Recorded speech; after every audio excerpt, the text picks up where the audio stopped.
Patong-patong na kaso ang isasampa ni Mayoralty candidate Councilor Rica Tinga ng Taguig sa kanilang alkalde na si Mayor Lani Cayetano dahil daw sa harassment na ginawa ni Mayor Cayetano sa tumatakbo ngayong alkalde ng Taguig.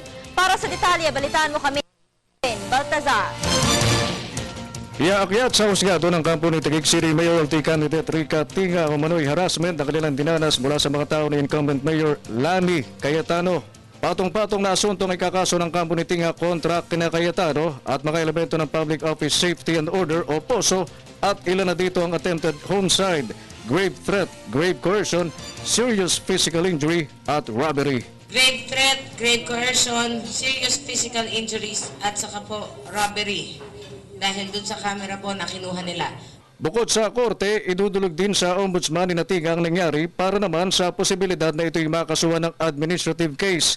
Ihirit din ang grupo ng kandidato sa pagkamayor sa Commission on Elections o COMELEC upang isailalim ang lungsod ng Taguig under COMELEC supervision ngayong eleksyon. Yun po yung hiling namin sana sa COMELEC, no, na mailagay ang Taguig under COMELEC control. Kasi hindi lang naman ngayon to nangyari. Giit ni Tinga, hindi sa kanila nanggaling ang gulo at may sapat silang ebidensya tulad ng cellphone video na magsasaysay kung ano talaga ang tunay na nangyari. Nanindigan ng mga ito na hindi sila nagtangkang pasukin ng munisipyo at ang grupo ng mga Cayetano-Adya ang nagpasimuno ng gulo na nauwi sa pagkakasugat ng ilan nilang mga kandidato at mga taga-suporta. Para sa Telebisyon ng Bayan, Alvin Baltazar.